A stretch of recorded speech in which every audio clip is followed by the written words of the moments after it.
नमस्कार मित्रांनो, स्वागत आहे तुमचं आताच्या ब्रेकिंग न्यूजमध्ये. मित्रांनो, जगभरामध्ये कॅन्सरचे रुग्ण झपाट्यानं वाढत आहेत. याचं कारण लोक निष्काळजीपणा करतात आणि सुरुवातीच्या लक्षणांकडे व्यवस्थित लक्ष देत नाही असं म्हटलं जातं, परंतु ते पूर्णपणे खरं नाही. खरं कारण असं आहे की कॅन्सरची सुरुवातीची लक्षणं ही खूपच हलकी, अस्पष्ट आणि सहज दुर्लक्षित होणारी असतात. विशेषतः पोट आणि छातीशी संबंधित कॅन्सर सुरुवातीला कुठलंही ठळक लक्षण न दाखवता आतून वाढत राहतो. हलकीशी सूज, थोडासा त्रास किंवा थकवा यांच्यासारख्या गोष्टींना अनेकदा आपण ॲसिडिटी, ताण किंवा वयाचा परिणाम म्हणून संबोधून दुर्लक्ष करतो.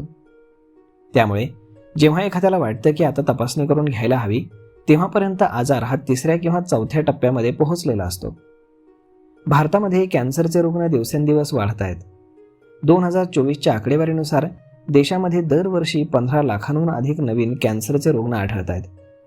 एकूण रुग्णसंख्येनुसार भारत आता जगातील टॉप 3 देशांमध्ये समाविष्ट झालेला आहे. आणि चिंतेची बाब म्हणजे अनेक रुग्णांमध्ये आजार शेवटच्या टप्प्यात ओळखला जातो आणि तरुण वयातील लोक देखील याच्या विळख्यामध्ये सापडत आहेत. त्यामुळे सुरुवातीला हा आजार ओळखणं आणि जनजागृती करणं हे आधीपेक्षा खूप जास्त गरजेचं झालेलं आहे. डॉक्टर सांगतात की कॅन्सर सुरुवातीला सहसा मोठा किंवा घाबरवणारी लक्षणं दाखवत नाहीत. डॉक्टरांकडे असे अनेक रुग्ण येतात जे अनेक महिन्यांपासून काही लक्षणंही सहन करत असतात, परंतु त्यांना ताण, वय किंवा लाईफस्टाईलशी संबंधित समजून दुर्लक्ष करतात. डॉक्टर सांगतात की उपचारामध्ये होणारा उशीर हा अनेकदा आजारापेक्षा जास्त नुकसानकारक ठरतो. यामध्ये सतत थकवा येणं, विनाकारण वजन कमी होणं किंवा भुकेमध्ये बदल होणं ही अशी चिन्ह आहेत जी लोक अनेकदा वय किंवा कामाचा ताण समजून दुर्लक्षित करतात.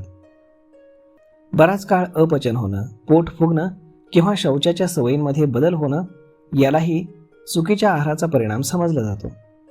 तज्ज्ञ सांगतात की एखादं लक्षण 2 ते 3 आठवड्यांपेक्षा जास्त काळ राहिलं असेल आणि त्यामध्ये कारण स्पष्ट नसेल तर डॉक्टरांना दाखवणं अत्यंत गरजेचं आहे. डॉक्टरांच्या मते कोणत्याही वयामध्ये विनाकारण वजन कमी होत असेल, शरीरामध्ये गाठ किंवा सूज बराच काळ राहत असेल किंवा लघवी किंवा मल किंवा तोंडातून असामान्य रक्त येत असेल तर त्वरित तपासणी करून घेणं हे सगळ्यात जास्त गरजेचं आहे. कारण कदाचित तो कॅन्सर असू शकतो आणि लवकर जर त्याची डायग्नोसिस झाली तर तुम्ही त्यातनं पूर्णपणे बरे देखील होऊ शकता.